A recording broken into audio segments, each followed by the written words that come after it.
company didn't start dying with an explosion. It started dying when leadership removed the wrong person and trusted a system they didn't actually control. No alarms, no headline, no red candles on a stock chart.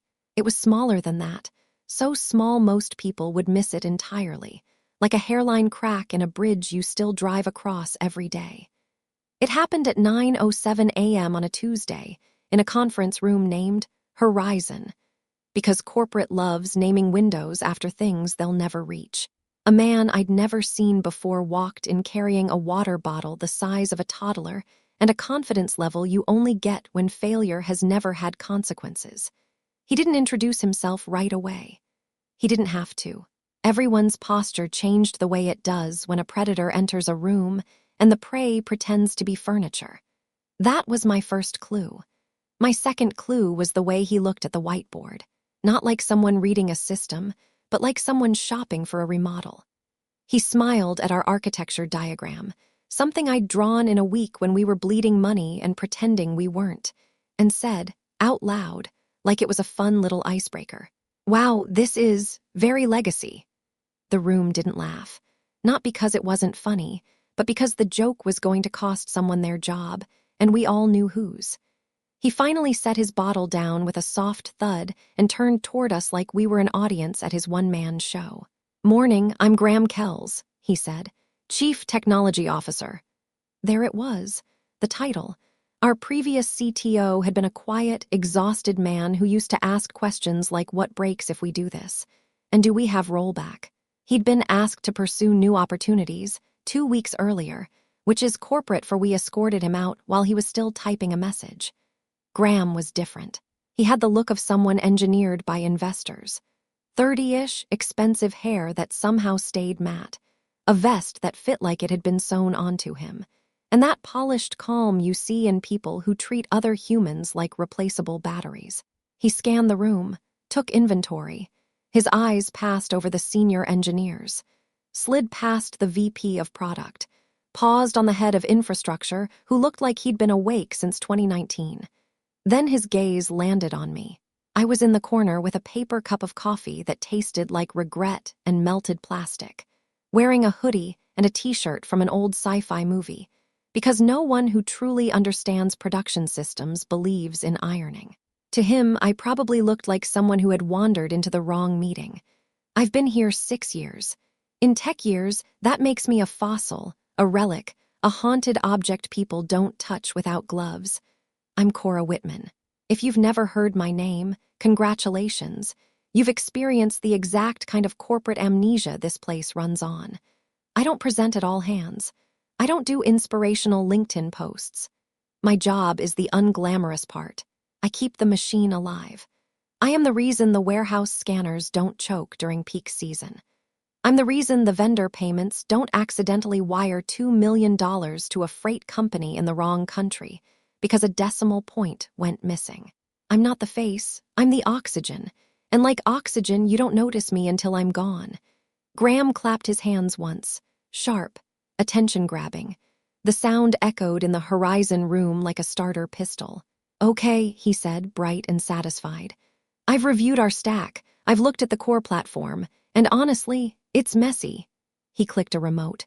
A slide popped onto the screen, circles, arrows, buzzwords. The kind of diagram that means nothing, but looks convincing in a board meeting. It had that distinct consulting aesthetic, soft gradients, confident fonts, and absolutely zero relationship to physics. "In Q3, Graham continued, we're moving to a microservices-first, AI-augmented, event-driven architecture." He said it like a prophecy. A few people nodded automatically, the way you nod when someone speaks in a language you don't understand, but you want them to think you're polite. I didn't nod, I squinted, because I recognized what his slide was doing, not the buzzwords, the shape.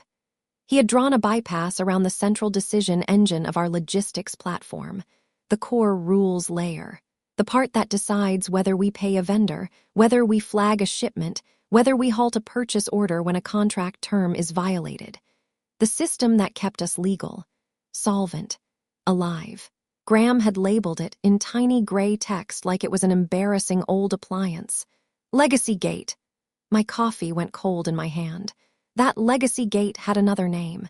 It was called Kitebridge, and I built it during a year when the world's supply chains collapsed and everyone's solution was to move fast. I built it in the kind of panic where you stop sleeping, because the cost of sleep is the cost of failure. I built it out of stubbornness, paranoia, and the knowledge that if it didn't work, we weren't going to exist by the end of the quarter. Kitebridge wasn't elegant. It was correct. There's a difference. Graham kept talking. We've outgrown the monolith, he said. It's holding us hostage. We need velocity, agility. We need to empower teams to ship. He turned and gestured toward the slide like it was art. We'll be sunsetting the old modules effective immediately. Something in my ribcage tightened. Not anger, not fear, recognition. This was the moment, the crack in the bridge. I hadn't spoken in a meeting in 3 months. Not because I didn't have opinions, because I'd learned this company only wants opinions that confirm what leadership already decided. They don't want engineers. They want applause. But this wasn't a disagreement about code style or deployment cadence. This was someone trying to remove a load-bearing wall because it didn't match the new aesthetic. So I opened my mouth. "Excuse me," I said. My voice sounded rough, like it had been asleep too long. The room turned toward me, not with support, with that particular corporate dread that says, "Oh no, she's going to make this weird." Graham looked over, expression pleasantly blank. "Yes, that module you're calling legacy," I said, pointing at the screen, "handles 90% of vendor compliance and fraud gating. It's not a gate. It's the spine. If you bypass it, you're not modernizing, you're amputating." Silence. One of the product managers stared at their laptop like it had betrayed them. The head of infrastructure pinched the bridge of his nose, already exhausted by the future. Graham's smile didn't move. He glanced at his watch like I'd interrupted a meditation. "And you are?" he asked. It wasn't confusion. It was performance. He knew who I was. Everyone did. My name was in every incident post-mortem, every "how did we survive this" story told at 2 a.m. in the war room. I was the line item on budgets no one could justify, but no one dared remove. But Graham wanted the room to see me as small, so he could step on me without looking like a monster. "I'm Cora," I said, keeping it simple. "I built Kitebridge, the backbone you're planning to remove." Graham tilted his head like he was humoring a child. "Cora," he repeated, tasting it. "Okay, appreciate what you did back in the day, seriously, but we're not running a museum." Then, as if he were doing me a favor, he smiled wider and added, "And no offense, but this kind of monolithic thinking is exactly why we're stuck. We're building the future. We need people who can evolve." There were 2 insults in that sentence. The obvious one, museum. The quiet one, people who can evolve. It hung in the air, sharp and chemical, like disinfectant sprayed on a wound. I looked around the room. The engineers weren't meeting my eyes. Not because they disagreed with me, because they were afraid. In corporate America, you don't defend the person being pushed toward the edge. If you grab their hand, you might get pulled with them. And everybody has rent. Graham clicked to his next slide. "Anyway," he said, cheerful again, "HR will be doing some restructuring to align with our vision." Restructuring, a word so soft it can hide a guillotine. My coffee cup crumpled slightly under my fingers. I forced my hand to relax. I didn't argue. I didn't stand up. I didn't start listing incident IDs and near misses, and the 13 times Kitebridge stopped us from paying out fraudulent invoices that would have made the news. I just leaned back and watched him talk about synergy like it was a real thing that could be installed with a patch. Because here's the truth about people like Graham. They don't learn from warnings. They learn from impact. And when you've been in the trenches long enough, you don't panic when a rookie pulls the pin on a grenade. You check your watch. You calculate the blast radius. The meeting ended with Graham saying, "Let's crush it," and everyone performing the ritual of polite clapping, as if applause could prevent disaster. As people filed out, Ethan Brooks, a junior developer with a permanently haunted look, hovered near my chair. Ethan was the kind of kid who still believed the right answer mattered, which meant life hadn't fully bruised him yet. He leaned in and whispered, "Are you okay?" That's what people ask when they can't say they're coming for you. I stood slowly, feeling the old ache in my shoulders that comes from carrying invisible things. "I'm fine," I said. Ethan swallowed. "He's going to cut you." I looked at him, not unkindly. "Then update your resume," I said, "and don't volunteer for anything that sounds like migration." His eyes widened, confused. I walked out of Horizon, past the glass walls that showcased our open-plan culture, and back to my desk. The hallway smelled like printer toner and someone's overpriced cologne. Somewhere, people were laughing. I sat down in my chair and woke my screen. I didn't open the company admin console. I opened mine, not because I was doing something dramatic, not because I was hacking, because some of the systems I maintained didn't belong to the company. They never fully had. There's a difference between working for a place and keeping it alive. And companies love to pretend those are the same thing. On my personal laptop, an old ThinkPad with a cracked corner and a keyboard I trusted more than most humans, I logged into a dashboard that didn't have the company logo anywhere on it. Just a clean interface with 3 status indicators. KITBRIDG, active CLEARHRBOR vendor API, active payroll gateway, active all green. All quiet, all obedient. I exhaled slowly. Behind me, I heard someone say my name in a tone that made it sound like a mistake. I turned. Tyler Ames stood there, holding a matcha latte like it was a personality. Tyler was new. Tyler was the kind of guy who wore white sneakers in an office with a server room. Tyler's eyes were bright with the optimism of someone who had never been on call during a holiday. "Hey," he said, beaming. "Cora, right? Graham told me you're kind of the historian around here." Historian. It hit like a slap disguised as a compliment. "I'm on the modernization squad," Tyler continued. "Would love to pick your brain on the old code before we deprecate it." I swiveled my chair just enough to look at him fully. "Tyler," I said, evenly, "do you know what a load balancer does?" He blinked once too long. He said. "Conceptually, but we're mostly serverless, right? So that's kind of handled." I stared at him. Serverless. As if the cloud is a mystical realm where hardware doesn't exist and money doesn't burn. I turned back to my screen. "Good luck," I said. Tyler laughed uncertainly and wandered off, still smiling, like a golden retriever walking into traffic. I watched him go and felt something close to pity. Almost. By late afternoon, the first real sign appeared. Not a meeting, not an email. A missing calendar invite. The weekly architecture sync, mine, vanished from my schedule like it had never existed. Then the operations review, then the incident retrospective. Like mold spreading behind walls, subtle until it isn't. I checked my access. Still there. For now. At 5:18 p.m., a system notification popped up, permissions updated by admin, GKELLS Graham. I clicked into the audit log. One of my staging credentials had been revoked. Not production. Not yet. But staging is where you practice removing someone without making the building collapse immediately. I smiled. Not because it was funny, because it was predictable.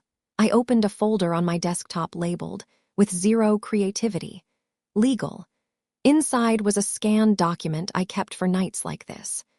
A licensing agreement, signed years ago in a different conference room back when the company was a desperate startup with too much ambition and not enough cash. People assume corporations own everything you touch inside their walls. They assume employment equals ownership. They assume a paycheck is a leash. But sometimes, when a company couldn't afford you at the beginning, when they needed you too badly to negotiate from strength, arrangements get creative. And creative arrangements have fine print. I didn't do anything with the document yet. I just read it the way some people reread a prayer when they're about to walk into a storm. Because I knew what was coming. The freeze-out would continue. The access cuts would deepen. The quick sync invite would arrive on a Friday afternoon. And somewhere in all of this, Graham would make his biggest mistake. He would treat a contract like it was just paper. He would treat a system like it was just code. He would treat me like I was a person they could remove from a chart and forget. And eventually, inevitably, he would learn the oldest rule in this industry. You can erase a name, but you can't erase what that name built. I closed the folder and stared at the 3 green lights on my screen. KITBRIDG, active. For now, I checked the date. Then I checked the clock. And for the first time all day, my heart did something other than endure. It anticipated, because the bridge had cracked. And soon, everyone would hear it. The first thing they take from you isn't your job, it's your context. By Wednesday morning, my inbox was still technically functional, but it had been hollowed out. Meetings disappeared without explanation. Decisions were made in rooms I wasn't invited into. Documents I'd authored years ago were suddenly locked for edits, like knowledge had an expiration date. No one said my name. That's how you know it's intentional. In companies like this, conflict is avoided the way people avoid eye contact with someone crying on public transit. It's easier to pretend nothing is happening than to admit something ugly is unfolding in real time. I didn't confront Graham. I didn't ask for clarity. I didn't do the desperate calendar reach-out. Hey, just noticed I was dropped from X, wanted to sync. That people send when they still think politeness can save them. I've been through this before. You don't stop a purge by acting reasonable. You survive it by understanding the machinery. By noon, my access to staging was completely gone. At 12:17 p.m., a cheery automated email arrived. Subject: Permission update body. Your access has been adjusted to better align with current organizational needs. Organizational needs. Like my existence was a misfiled expense report. I forwarded the email to a personal address and archived it. I kept everything. Not out of paranoia, out of habit. Engineers who last don't trust memory. We trust logs. At 1:04 p.m., Ethan messaged me on Slack. Ethan, hey, quick question. Ethan, do you still have access to Clear Harbor? Clear Harbor was our vendor payment gateway. The thing that ensured money went to the right place, at the right time, under the right conditions. The thing that had saved us from wiring 6 figures to a shell company in Latvia the year before. I didn't answer immediately. Instead, I opened the audit console. Clear Harbor active, last heartbeat 58 seconds ago. I typed back, me, why, 3 dots, stop, 3 dots again, Ethan. Graham asked if we could temporarily bypass some of the compliance checks to speed up onboarding. Ethan, he says we'll add them back later. Later. Later is where risk goes to die quietly. Me, no bypass, me, it doesn't work that way. A pause. Ethan, yeah, that's what I thought. Ethan, he asked anyway. Of course he did. I closed Slack. By the end of the day, the office felt different. Not louder, not angrier, just emptier. People avoided my desk. Conversations cut off mid-sentence when I walked by. Not because I was radioactive, but because proximity implies alignment, and alignment is dangerous when leadership has already decided who's being removed from the picture. That night, I didn't go home right away. I drove to a diner off Route 7, the kind with cracked vinyl booths and coffee that tastes like it's been reheated since the Clinton administration. I ordered eggs I didn't really want and watched steam fog the windows while my brain did what it always does when threatened. It reviewed agreements. Years ago, when this company was still a mess of ambition and duct tape, they couldn't afford me. They needed Kitebridge. They needed someone who understood not just code, but failure modes. Someone who could design a system that assumed humans would eventually do something stupid at scale. They didn't have leverage. So we didn't do employment. We did licensing. My firm, small, boring, deliberately forgettable, licensed the core decision engine to the company. On paper, I was on-site support, paid through payroll because it was easier for accounting and made executives feel like they owned something they didn't. But ownership is not a feeling. It's a clause. I paid the check and drove home. At 9:11 p.m., my phone buzzed. A calendar invite. Friday, 4:30 p.m. subject, quick sync location. Room B was the glass fishbowl near the elevators. Designed for transparency. Optimized for humiliation. They always do it on Fridays. It gives the system 48 hours to metabolize your disappearance. I accepted the invite, not because I wanted to go, because it confirmed everything. Thursday morning arrived with the kind of false normalcy corporations are excellent at. People chatted about weekend plans. Someone brought in donuts. Graham walked past my desk without looking at me, already treating me like a solved problem. At 10:22 a.m., another system email. Access revoked, production, read only, read only. That's the stage before removal. I opened my personal laptop and logged into the private console, the one no one at the company even knew existed. It was hosted off-site, paid for with my own money, secured with keys that had never been shared. The dashboard loaded clean, all systems green. I checked the billing panel. Invoice status, pending due date. Today, 11:59 p.m., the quarterly licensing payment. Normally, it ran on autopay. The old CFO, who actually read contracts, had set it up himself. But he'd been restructured a month ago, and I suspected the payment workflow had quietly died with him. I refreshed. Nothing. At lunch, I watched Graham eat with the new hires. He laughed easily, loudly. The kind of laugh that signals dominance, not joy. He was telling a story about cutting dead weight at a previous company, and people laughed on cue. I wondered if he knew what Kitebridge did at noon on Mondays. Probably not. At 3:58 p.m., I refreshed the billing panel again. Still nothing. At 4:12 p.m., I started packing. Not theatrically. No box of desk junk. Just the essentials. A notebook, a screwdriver set, the photo of my mother that lived behind my monitor. At 4:27 p.m., I wiped my company laptop. Not because I was hiding anything, because professionalism doesn't end just because someone else stopped being professional first. At 4:29 p.m., my phone buzzed. A text from Ethan. "Ethan, I'm really sorry."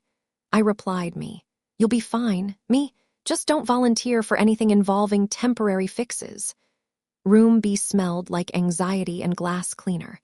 Brenda from HR was already there, hands folded, eyes apologetic.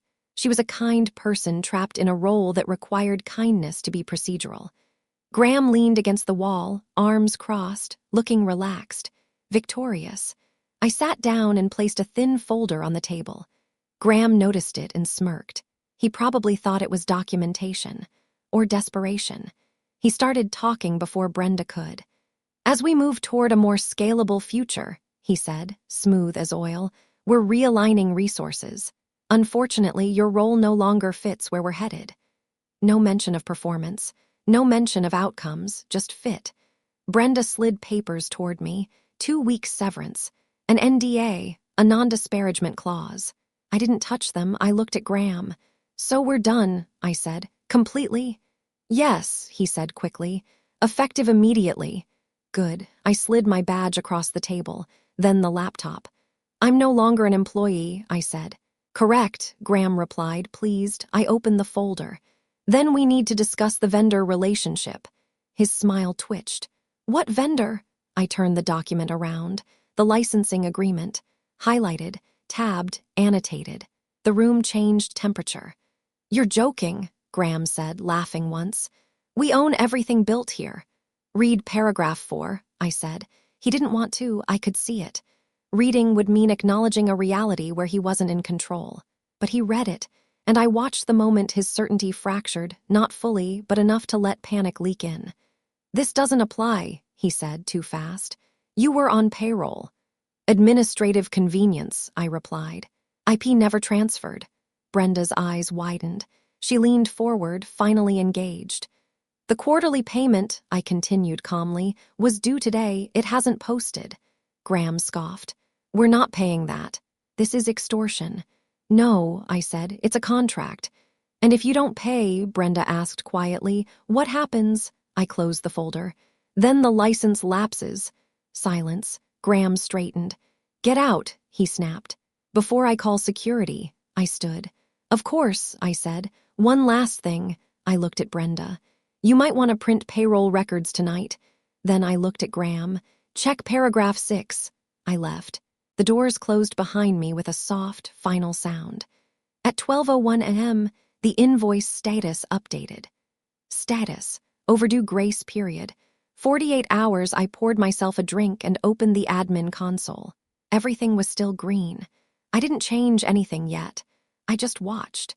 Because the most dangerous moment isn't when you pull the lever. It's when the other side realizes you're the one who installed it. Monday mornings have a particular smell. Burnt coffee, ozone from overworked servers, the faint, collective dread of people logging into systems they secretly don't trust. At 7:58 a.m., I was sitting at my kitchen table in socks, watching the kettle scream itself into usefulness. Outside, the city was waking up. Delivery trucks, buses, a man arguing with a mailbox like it had personally wronged him. Inside, my laptop was open. The console stared back at me, calm and indifferent. KITBRIDG, active grace mode. CLEARHRBOR, active grace mode. Payroll gateway, active grace mode. Grace mode ends at 8 o'clock a.m. People think systems fail loudly. They imagine sparks, error sirens, a dramatic countdown. Real systems fail politely. They stop answering. I poured the coffee black and sat down. This wasn't revenge. Revenge is sloppy, emotional. Revenge wants witnesses. This was enforcement. At exactly 8 o'clock a.m., the status lights flickered. Green right arrow yellow. A quiet check executed, license validation handshake. The system reached out, the way it always had, asking a single question. Am I allowed to exist today? For 6 years, the answer had been yes. Today, it was silence. I didn't press a button. I didn't type a command. I simply didn't intervene. The system did what it was designed to do when trust disappeared. At 8:02 a.m., my phone buzzed. Not a call. A system alert I'd forgotten to unsubscribe from months ago. SEV-1 incident, core logic unresponsive error code. 402, payment required. I smiled despite myself. Someone somewhere was staring at a dashboard that suddenly meant nothing. At 8:06 a.m., another buzz, then another. Then my phone started vibrating like it was trying to escape the table. I let it. Across town, the company was waking up to a nightmare that didn't have a villain they could point at. Warehouse scanners wouldn't authenticate. Vendor payments queued and froze. Compliance checks stalled mid-transaction like a sentence that forgot how to end. Nothing crashed. Everything just refused. At 8:11 a.m., a text came through from Ethan. Ethan, Cora. Ethan. Everything is down. Ethan, like everything. I typed back with one hand. Me, I know. At 8:14 a.m., the first call. Unknown number, I let it ring. At 8:17 a.m., another call. Same number. Still no answer. At 8:20 a.m., my phone rang again, this time with the company's main line lighting up the screen. I answered and set it on speaker while I buttered toast. Hello? Cora, Graham's voice snapped through the line, already fraying. What did you do? I chewed thoughtfully. I made coffee. You know what I mean, he said. I could hear it now, panic behind the confidence, phones ringing, someone swearing in the background. The system is down, all of it. Our vendors can't process payments. The warehouses are frozen. That's strange, I said mildly. I don't work there anymore. This isn't a joke, he barked. Did you leave some kind of kill switch, a logic bomb? No, I said. I left a contract. Silence. Then, quieter, it says the license is invalid.